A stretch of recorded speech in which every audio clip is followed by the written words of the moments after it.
Bu videoda araştırma temelli bir amatör videoyu baştan sona nasıl ürettiğimi göstereceğim.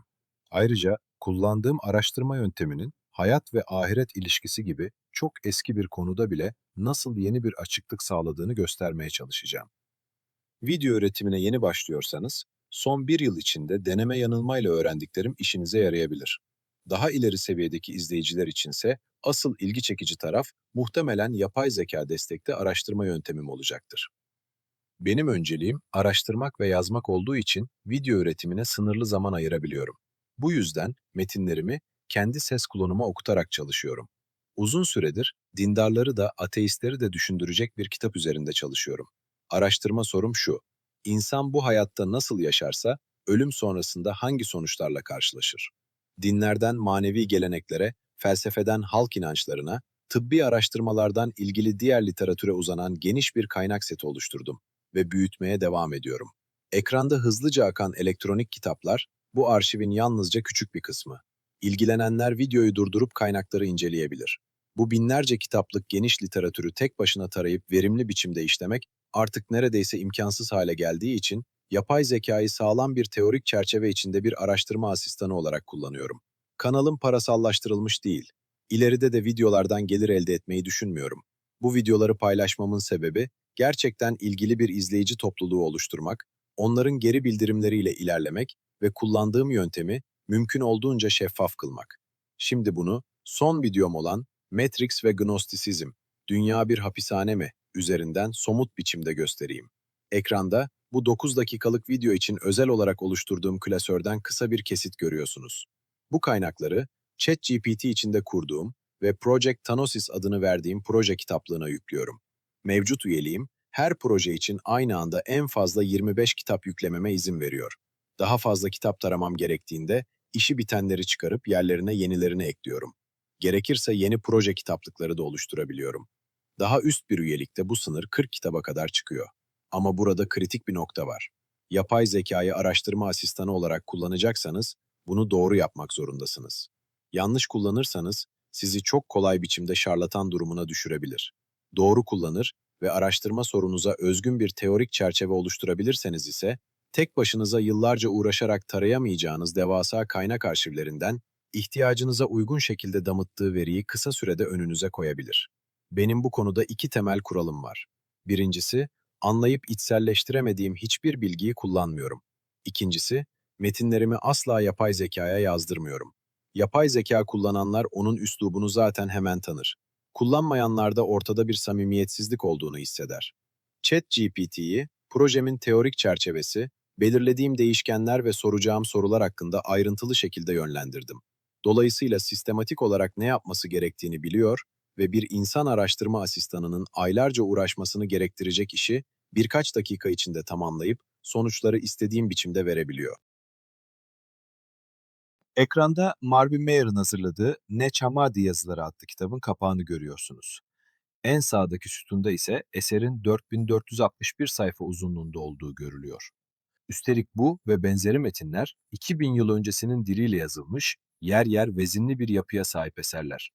Dolayısıyla mukayeseli bir çalışmada birkaç sayfada özetlenip geçilecek bu metinleri, çağdaş analiz araçlarının sağladığı kolaylık olmadan derinlemesine incelemek neredeyse mümkün olmazdı. Daha sonra bu sonuçlara dayanarak video anlatım metnini kendi kelimelerim ve kendi üslubumla yazıyor, istediğim kıvama gelene kadar tekrar tekrar düzenliyorum. Bu metni ileride yeniden redaksiyondan geçirip kitap bölümü haline de getireceğim için yazım kalitesine daha en baştan özen göstermem gerekiyor. Ardından seslendirme aşamasına geçiyorum. Zamandan tasarruf etmek için tamamen kendi sesimden Eleven Labs sistemiyle ürettiğim ses klonumu kullanıyorum.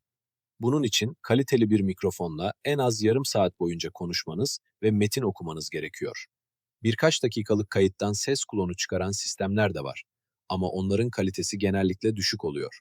Ekranda gördüğünüz gibi yazdığım metni okunması için Eleven Labs stüdyosuna yüklüyorum. Göbek adım Mehmet olduğu için ses klonuma Memo adını verdim. Sistem zaman zaman hata üretebildiği için her okuma için 6 ücretsiz alternatif sunuyor. Ben de bunları dinleyip kontrol ediyor ve en uygun olanı seçiyorum. Birazdan aldığım ses dosyalarını nasıl montajladığıma bakacağız. Ama önce video kapaklarını ve sabit görselleri nasıl hazırladığımı göstereyim. Az önce gördüğünüz YouTube kapağını, şemayı ve tabloyu PowerPoint'te hazırlıyorum. YouTube'daki içerik üreticilerinin çoğu, videolarından alınan kısa kliplerin yeni bir üretimde kullanılmasına izin veriyor.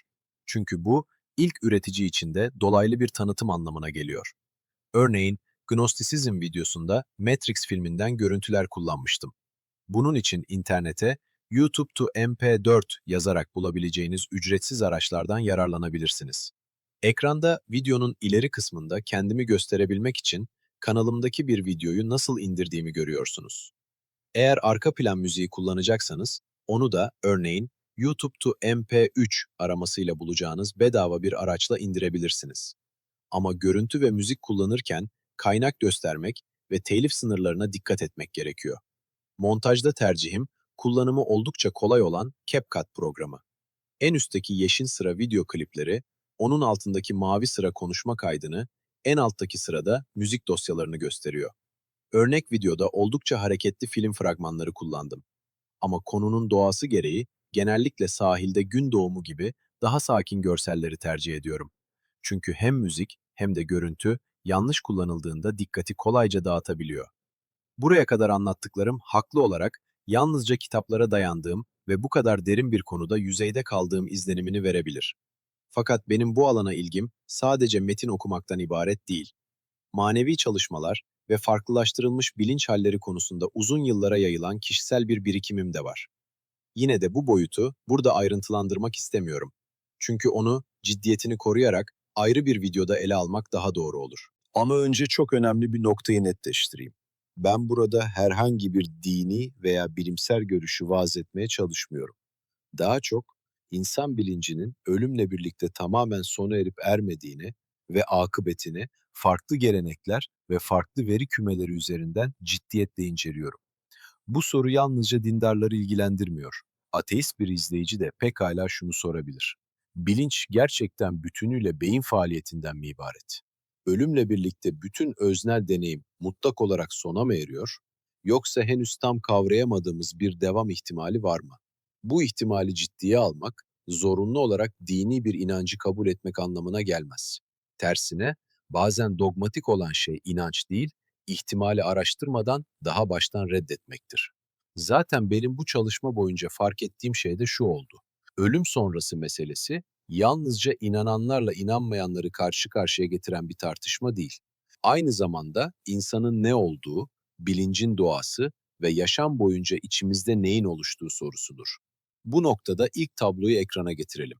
Aynı meseleye üç ayrı dille bakıyoruz: zahiri din dili, batıni dönüşüm dili ve çağdaş araştırma dili.